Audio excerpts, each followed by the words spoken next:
ஒயினா TV நேயர்களுக்கு வணக்கம். இன்னைக்கு பார்க்க போகிற திரைவசனம் கோட்டு.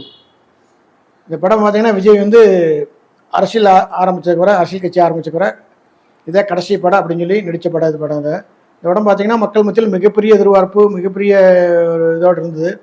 சில குளறுபடியெல்லாம் பார்த்தீங்கன்னா மறுபடியும் வந்து கரெக்டாக ரிலீஸ் ஆச்சு. ரிலீஸ் ஆனதுக்கப்புறம் பார்த்தீங்கன்னா இந்த படம் வந்து மக்கள் மத்தியில் எப்படி இருக்குதுன்னு பார்த்தீங்கன்னா, எல்லாரும் சொல்கிற கருத்து வந்து இந்த படம் வந்து நிறையா படங்களை வந்து மிங்கிள் பண்ண மாதிரி இருக்குது. ஏற்கனவே பல படங்களை பார்த்த மாதிரியே அந்த அளவுக்கு சாயல் இருக்குது அப்படின்னு சொல்லியிருக்கேன். ஆனால் மக்கள் எந்த அளவுக்கு நினச்சாங்களோ அந்த அளவுக்கு இந்த கோட்டு படம் வந்து இல்லைன்னு தான் சொல்லணும். ஏன்னா மக்கள் வந்து கடைசி படம் மிகப்பெரிய இதாக இருக்குது, மங்காத்தாவோட நல்லா இருக்குது அப்படின்னு சொல்லி பார்த்தாங்க. ஆனால் மங்காத்தா அளவுக்குலாம் இந்த படம் இல்லை.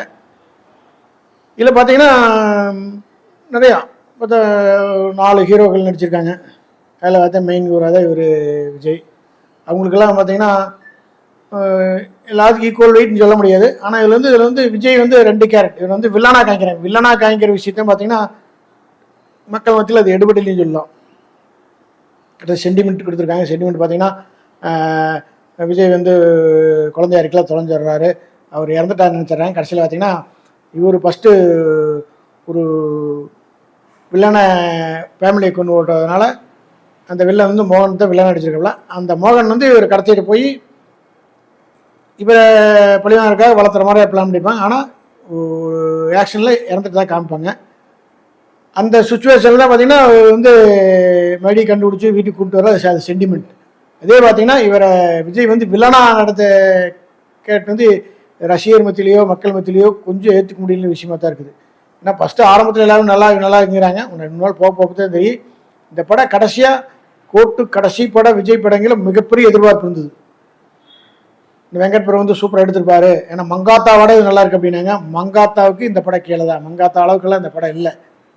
ஏன்னா அந்த ஏஇயில் கொண்டு வந்தெல்லாம் பார்த்தீங்கன்னா எல்லாமே வந்து நல்லா தெரியுது. ஒரு பொம்மையாட்டம் பார்த்தீங்கன்னா ஒரு ரியலாக இல்லாத மாதிரியா இல்லை, கண்டிப்பாக சொல்லப்போ ரியலாக இல்லாத மாதிரியா இருக்குது. மற்றபடி பாட்டுகள்லாம் அப்படி ஒன்றும் ஓரளவுக்கு இருக்குது. பாட்டு பிஜிஎம்லாம் பார்த்தீங்கன்னா நம்ம இதுன்னு சொல்ல முடியாது. படம் மொத்தத்தில் மக்கள் ரசிகர்கள் எதிர்பார்த்த அளவுக்கு படம் இல்லை. கடைசியாக எலெக்ஷன் கட்சியில் சேர்ந்துக்கிற கடைசியாக நடிக்கிற படங்கள் மக்கள் மத்தியில் மிகப்பெரிய எதிர்பார்ப்பு வந்து அதனால மக்கள் அலைகள் கூட்டங்கள் போகுது. இந்த படம் வந்து விஜய்க்கு கடைசி படங்கள் மிகப்பெரிய டப் கொடுக்கும், நம்ம நல்லா இருக்குன்னு நினச்சேன். ஆனால் அந்த வந்து எதிர்பார்ப்பு வந்து மக்கள் மத்தியில் வந்து இந்த கோட்டு படம் வந்து ஏமாத்திட்டுன்னு சொல்லலாம். ஏன்னா அவர் பார்த்தீங்கன்னா நிறைய எல்லா விஷயம் ட்ரெயின் மேலே வந்து ஒரு ரயில் மேலே பைக்கு போகிற மாதிரியான விஷயமெல்லாம் பார்த்தீங்கன்னா மக்கள் ஏற்றுக்க முடியாத விஷயங்கள் நிறைய இருக்குது.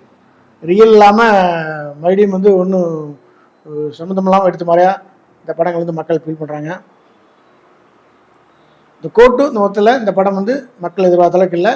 ஆனால் பார்க்கலாம். 3 மணி நேரம் அப்படின்னா ஒன்றும் போர் இல்லாமல் தான் போகுது. என்ன நம்ம படங்கள் இல்லாமல் தான் நிறையா படங்கள் பார்த்தா எல்லா படங்களும் மிக்ஸ் பண்ணி எந்த படமாக இருக்குது அந்த படமாக அந்த அளவுக்கு பார்த்தீங்கன்னா மிக்சிங் நிறையா படம் பார்த்தா விஷயங்கள் இதுக்குள்ள இருக்கிற மாதிரி இருக்கனால வந்து மக்களுக்கு பிடிக்கல. 2வது வந்து அவரை வில்லனாக காமிச்ச விஷயங்கள் வந்து ஏற்றுக்க முடியாத விஷயம் போகுது. ஏஐங்கிறது பார்த்தீங்கன்னா அது வந்து நம்ம அந்த விஜய் அதை காமிச்செல்லாம் பார்த்தீங்கன்னா எப்படி சொல்கிறது இல்லை. ஆக்சுவலாக ஏதோ டக்குன்னு பார்த்தோன்னா நம்மளுக்கு விஜய் அந்த மாதிரி தெரியாது. ஒரு பொம்மைக்கு எப்படி மேக்கப் வேறு மாதிரியா ஒரு இதாக ரியலாக இல்லாமல் மாதிரியா எடுத்திருக்காங்க. தேட்டரில் போய் பாருங்கள். கோட்டு வந்து உங்களுக்கு பிடிக்கலாம், சில பேருக்கு பிடிக்காமல் போகலாம். ஆனால் நார்மலான படம் 3 மணி நேரத்துக்குள்ளே உள்ள குறைக்கிறாங்கன்னா அதே அந்த விஷயத்தையே வச்சு இந்த படத்தை வந்து நம்ம ஓரளவுக்கு ஓகேன்னு சொல்லலாம். ஏன்னா முடியல எப்படியும் 3 மணி நேரம் கோர முடியாது. 3 மணி நேரங்கள் பார்த்தீங்கன்னா ஈஸியாக தான் போச்சு. சில விஷயங்கள் மட்டும் தான் கொஞ்சம் இதாக இருந்தது. மற்றபடி படம் நல்லா இருக்குது. நீங்கள் திரையரங்கில் போய் பாருங்கள். நன்றி, வணக்கம்.